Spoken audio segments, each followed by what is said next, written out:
प्रणाम भक्तजनों। भक्ति आलोक चैनल में आप सबका हार्दिक स्वागत है।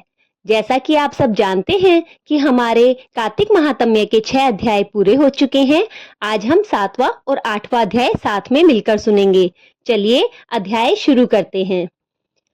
नारद जी ने कहा, हे राजन, कार्तिक मास में व्रत करने वालों के नियमों को मैं संक्षेप में बतलाता हूँ, उसे आप ध्यान से सुनिए। व्रती को सब प्रकार के आमिष मांस, उड़द, राई, खटाई तथा नशीली वस्तुओं का त्याग कर देना चाहिए। व्रती को दूसरे का अनग्रहण नहीं करना चाहिए, किसी से द्वेष नहीं करना चाहिए और तीर्थ के अतिरिक्त अन्य कोई यात्रा नहीं करनी चाहिए। देवता, वेद, ब्राह्मण, गाय, वर्ती, नारी, राजा तथा गुरुजनों की निंदा भी नहीं करनी चाहिए। व्रती को दाल, तिल, पकवान व दान किया हुआ भोजन ग्रहण नहीं करना चाहिए। किसी की चुगली या निंदा भी नहीं करनी चाहिए। किसी भी जीव का मांस नहीं छूना चाहिए। पान, कत्था, चूना, नींबू, मसूर, बासी तथा जूठे अन्न का भी प्रयोग नहीं करना चाहिए। गाय, बकरी और भैंस के अतिरिक्त अन्य किसी पशु का दूध नहीं पीना चाहिए।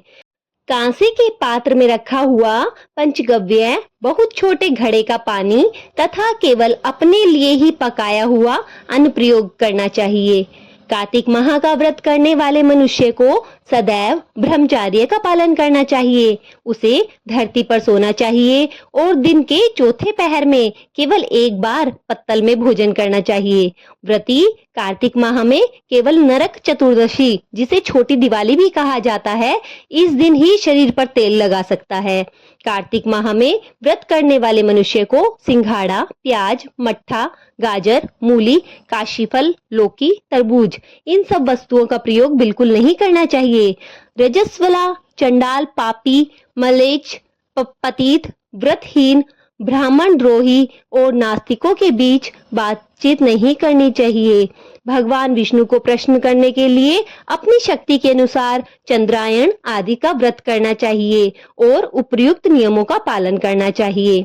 व्रती को प्रतिपदा को कुम्हड़ा, द्वितीया को कटहल, तृतीया को तरुणी स्त्री, चतुर्थी को मूली, पंचमी को बेल, छठी को तरबूज, सप्तमी को आंवला, अष्टमी को नारियल, नवमी को मूली, दसवीं को लौकी, एकादशी को परमल, द्वादशी को बेर, त्रयोदशी को मट्ठा, चतुर्दशी को गाजर तथा पूर्णिमा को शाक का प्रयोग नहीं करना चाहिए। रविवार को आंवला का प्रयोग नहीं करना चाहिए। कार्तिक माह में व्रत करने वाला मनुष्य यदि इन शाकों में से किसी भी का शाक का सेवन करता है तो पहले ब्राह्मण को देखकर ही ग्रहण कीजिए। यही विधान माघ माह के व्रत के लिए भी है।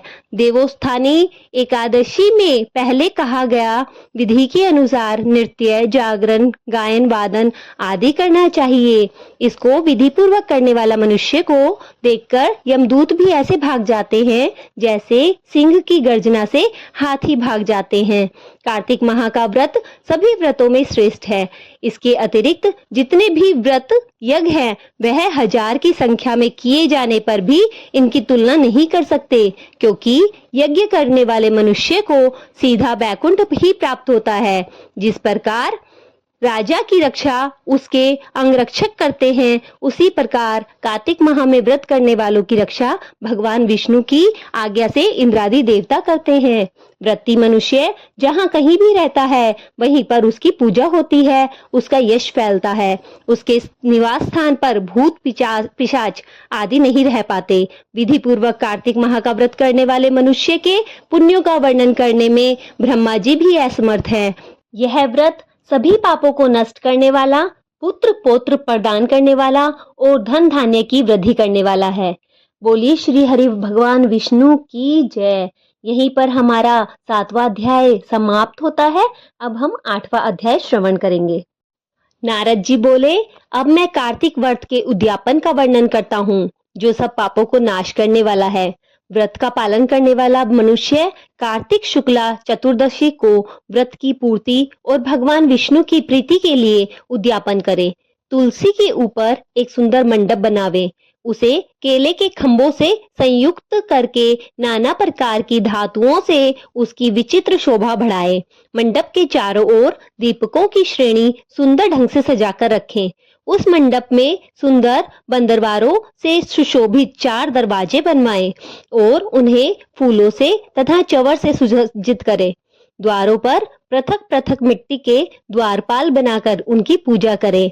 उनके नाम इस प्रकार है: जय, विजय, चंड, प्रचंड, नंद, सुनंद, कुमुद और कुमुदाक्ष। उन्हें चारों दरवाजों पर 2-2 के क्रम से स्थापित कर भक्ति पूर्वक पूजन करें। तुलसी की जड़ के समीप 4 रंगों से सुशोभित सर्वतो ब्रह्मंडल बनवाए और उसके ऊपर पूर्ण पत्र व पंचरत्न से संयुक्त कलश की स्थापना करें। कलश के ऊपर शंख, चक्र, गदाधारी भगवान विष्णु का पूजन करें। भक्ति पूर्वक उस तिथि में उपवास करें तथा रात्रि में गीत, वाद्य, कीर्तन आदि मंगलमय आयोजनों के साथ जागरण करें। जो भगवान विष्णु के लिए जागरण करते समय भक्ति पूर्वक भक्ति संबंधी पदों का गायन करते हैं, वे सैकड़ों जन्मों से पाप से मुक्त हो जाते हैं। जो मनुष्य भगवान के निमित्त जागरण करके रात्रि भर भगवान का कीर्तन करते हैं, उनको असंख्य गोदान का फल मिलता है।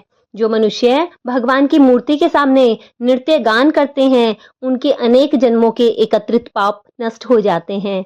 जो मनुष्य भगवान के सम्मुख बैठकर कीर्तन करते हैं और बंसरी आदि बजाकर भगवत भक्तों को प्रसन्न करते हैं तथा भक्ति की से यात्री भर जागरण करते हैं, उन्हें करोड़ों तीर्थ का फल मिलता है। उसके बाद पूर्णमासी में एक सपत्नी ब्राह्मण को निमंत्रित करें। प्रातःकाल स्नान और देव पूजन करके वेदी पर अग्नि की स्थापना करें और भगवान की प्रीति के लिए तिल और खीर की आहुति दें। होम के शेष विधि पूरी करने के बाद भक्ति पूर्वक ब्राह्मणों का पूजन करें और उन्हें यथाशक्ति दक्षिणा दें। फिर उनसे इस प्रकार क्षमा प्रार्थना करें: आप सब लोगों की अनुकंपा से मुझ पर भगवान सदैव प्रसन्न रहे। इस व्रत को करने से मेरे 7 जन्मों के किए हुए पाप नष्ट हो जाएं और मेरी संतान चिरंजीवी हो। इस पूजा के द्वारा मेरी सभी मनोकामनाएं पूर्ण हो। मेरी मृत्यु के पश्चात मुझे अतिशय दुर्लभ विष्णु लोक की प्राप्ति हो। पूजा की समस्त वस्तुओं के साथ गाय भी गुरु को दान में दे। उसके पश्चात घर वालों और मित्रों के साथ स्वयं भी भोजन करें। भगवान द्वादशी तिथि को शयन से उठे, त्रयोदशी को देवताओं से मिले और चतुर्दशी को सबने उनका दर्शन व पूजन किया। इसलिए उस तिथि में भगवान की पूजा करनी चाहिए। गुरु की आज्ञा से भगवान विष्णु की स्वर्णमयी प्रतिमा की पूजा करें। इस पूर्णिमा को पुष्कर तीर्थ की यात्रा श्रेष्ठ मानी जाती है। कार्तिक माह में इस विधि का पालन करना चाहिए। जो इस प्रकार कार्तिक की व्रत का पालन करता है, वे धन्य और पूजनीय हैं। उन्हें उत्तम फल की प्राप्ति होती है।